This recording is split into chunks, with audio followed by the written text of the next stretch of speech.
Pourquoi le festival de Cannes est si populaire? Tu crois que le festival de Cannes, ça a toujours été ce mélange de paillettes, de tapis rouges et de films chelous? Que nenni! Remontons en 1938. Il y a un petit groupe de Français qui va à la Mostra de Venise pour présenter leur film, et qui se fait snobber. Au final. Pourquoi? Parce que Mussolini et un célèbre chancelier allemand ont trafiqué les prix pour faire gagner un film de propagande. Pas fair play, ambiance. Alors les Frenchies, ils rentrent chez eux, vexés comme jamais, et ils se disent « Ok, vous trichez? Eh ben nous on va créer notre propre festival, avec du vrai cinoche. » Des vrais films, et sans moustache dictatoriale. Et bam, en 1946, le premier festival de Cannes voit le jour. Dans le nombre de blagues qui me viennent en tête avec des cannes, des vieux, festival de canne à sucre. Sur la Côte d'Azur, s'il vous plaît. Parce que tant qu'à mater des films chelous, autant le faire avec vue sur la mer. Et au début, c'est pas encore ça, hein. C'est un peu freestyle. Le palais est pas fini, les gens dorment dans un hôtel miteux, mais il y a déjà du beau monde. Et surtout, des films de ouf. Et très vite, ça prend de l'ampleur. Parce qu'à Cannes, t'as pas juste des blockbusters. T'as du vrai, du brut, du cinéma qui ose. Des réals du monde entier qui viennent raconter des histoires que t'entendras jamais ailleurs. Ensuite, dans les années 50, ça devient culte. Brigitte Bardot en bikini sur la plage, Godard qui retourne les règles, et des scandales à l'appel. Voilà Cannes.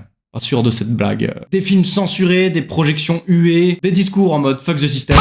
Ajoute à ça le tapis rouge, la montée des marches, et la palme d'or qui devient la légion d'honneur du 7e art. Et là, t'as un cocktail explosif. Cannes, c'est devenu un mélange de haute couture, de guerre d'ego, et d'amour du ciné, de moins en moins. Un endroit où tu peux autant te faire siffler que de devenir une légende. Un endroit où chaque projection peut tout changer. Et c'est pour ça qu'aujourd'hui, tout le monde y va. Pour le show, mais aussi pour l'histoire qu'il y a derrière. Chaque semaine, je t'apprends un nouveau truc, alors abonne-toi donc.